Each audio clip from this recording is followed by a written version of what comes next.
नमस्कार दोस्तों, बिहार की राजनीतिक सरगर्मियां थमने का नाम नहीं ले रही है। अब बिहार एनडीए सरकार में शामिल हम के मुखिया जीतन राम मांझी ने नीतीश सरकार को मुश्किलों में डाल दिया है। अब जीतन राम मांझी के इस बयान से बिहार सरकार की परेशानी बढ़ गई है। जीतन राम मांझी ने क्या नया बयान दे दिया है, आपको डिटेल से बताएंगे। वहीं आपको बता दें, लालू यादव पर दिए गए भारतीय जनता पार्टी अध्यक्ष के बयान पर सियासी बवाल मच गया है। अब आरजेडी सहित बिहार की विपक्षी पार्टियों ने घटिया मानसिकता वाला बता दिया है। वहीं बिहार विधानसभा में प्रतिपक्ष के नेता तेजस्वी यादव ने अब जगदानंद मामले में अपने बड़े भाई तेज प्रताप यादव को लेकर बड़ा बयान दे दिया है। हालांकि इन सब के बीच प्रधानमंत्री नरेंद्र मोदी ने सीएम नीतीश कुमार को कंफर्म करके बता दिया है कि जाति जनगणना पर लिखा हुआ लेटर उन्हें मिल गया है। आगे बढ़ने से पहले इस वीडियो पर एक लाइक जरूर कर दें। चैनल को सब्सक्राइब करने के साथ ही घंटी को बजाना बिल्कुल ना भूलें। जी आपको बता दें, लालू यादव के द्वारा जाति जनगणना पर भारतीय जनता पार्टी प्रदेश अध्यक्ष संजय जायसवाल के बयान के बाद एक बार फिर से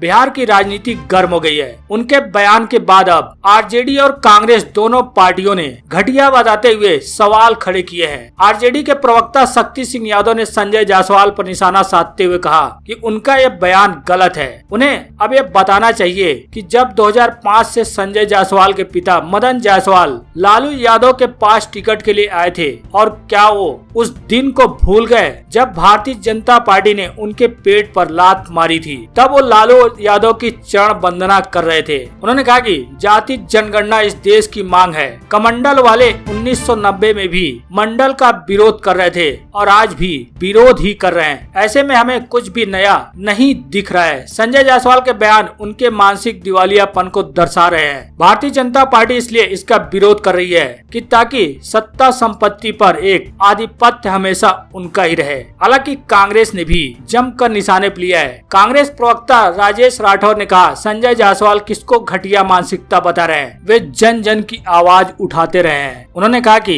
आरजेडी में होने पर लालू महान थे, अब वे बेकार हो गए हैं। इससे साफ है कि संजय जायसवाल की सोच कितनी गलत है। हालांकि जेडीयू ने इससे खुद को अलग कर लिया है। जेडीयू प्रवक्ता अरविंद निशान ने कहा कि पार्टी चाहती है कि राज्य में जाति जनगणना हो, क्योंकि 1931 के बाद अभी तक जाति जनगणना नहीं हुई है। ऐसे में अब ये होनी चाहिए। हालांकि अब एनडीए में शामिल यानी बिहार एनडीए सरकार में शामिल हिंदुस्तानी आवाम मोर्चा के मुखिया जीतन राम मांझी ने भी अपने नए राग से बिहार सरकार की परेशानी बढ़ा दी है। जी हाँ, अक्सर सुर्खियों में रहने वाले जीतन राम मांझी लगातार अपने इस सरकार और मोदी सरकार पर निशाना साधते रहे। जाति आधारित जनगणना का मसला फिलहाल बिहार की राजनीति का सबसे हॉट टॉपिक बन गया है। सरकार और विपक्ष में बैठे तमाम दल इस मसले पर हर रोज कुछ न कुछ जरूर बोलते दिख रहे हैं। राज्य में भारतीय जनता पार्टी को छोड़कर अन्य सभी प्रमुख पार्टियां, चाहे जेडीयू हो, आरजेडी,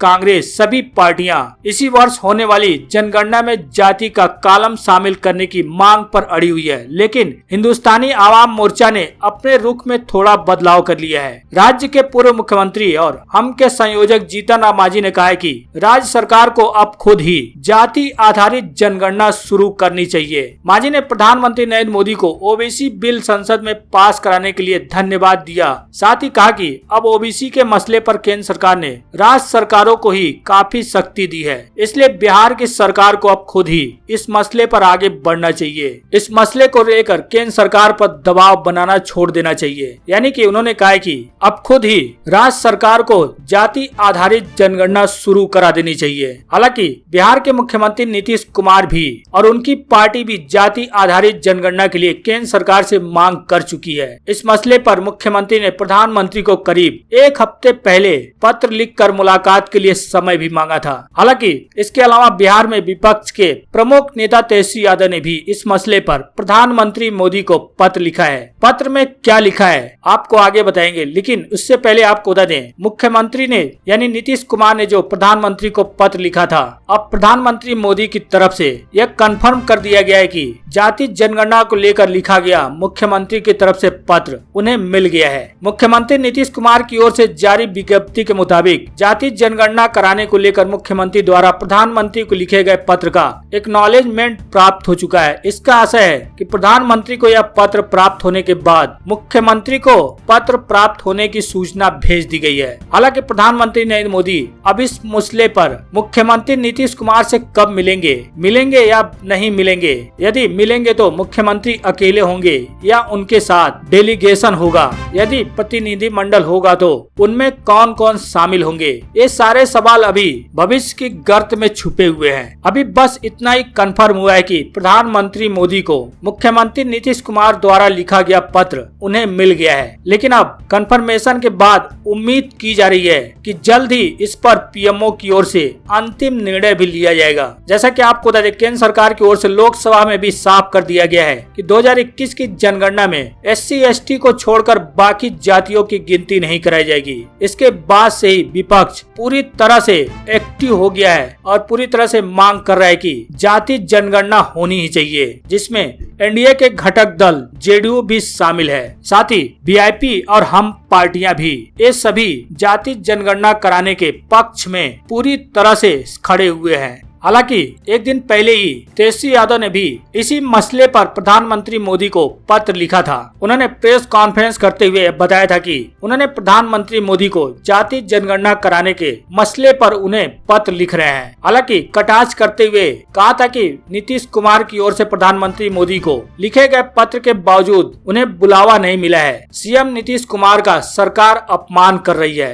हालांकि जेडीयू नेता का कहना है कि प्रधानमंत्री मोदी और नीतीश कुमार किसी मुद्दे पर मिलना चाहें और मुलाकात न हो, यह संभव ही नहीं है। जो लोग इस पर चुटकी ले रहे हैं उनकी मुलाकात तो प्रधानमंत्री से हरदम होती ही रहती है। हमारी पार्टी का जातिगत जनगणना पर राय स्पष्ट है और आगे भी यही मत रहेगा। हालांकि तेजस्वी यादव ने जो प्रधानमंत्री मोदी को पत्र लिखा है उसमें लिखा गया है कि आदरणीय प्रधानमंत्री मोदी जी, देश में समावेशी विकास कार्यों को समुचित गति देने हेतु निर्धारण, बजट आवंटन एवं टीम इंडिया में सबका साथ, सबका विकास और सबका विश्वास नारे के अंतर्गत सामूहिक लक्ष्य प्राप्त करने की अपेक्षित प्रगति तथा वास्तविक जनगणना की जानकारी हेतु भारत सरकार द्वारा प्रत्येक 10 वर्षों में जनगणना कराई जाती है। वर्ष 2021 में प्रस्तावित जनगणना में युगों युगों से उत्पीड़ित, उपहासित, उपेक्षित और वंचित पिछड़े, अति पिछड़े वर्गों की जाति जनगणना नहीं कराने की सरकार द्वारा संसद में लिखित सूचना दी गई है, जो कि दुर्भाग्यपूर्ण है। पत्र में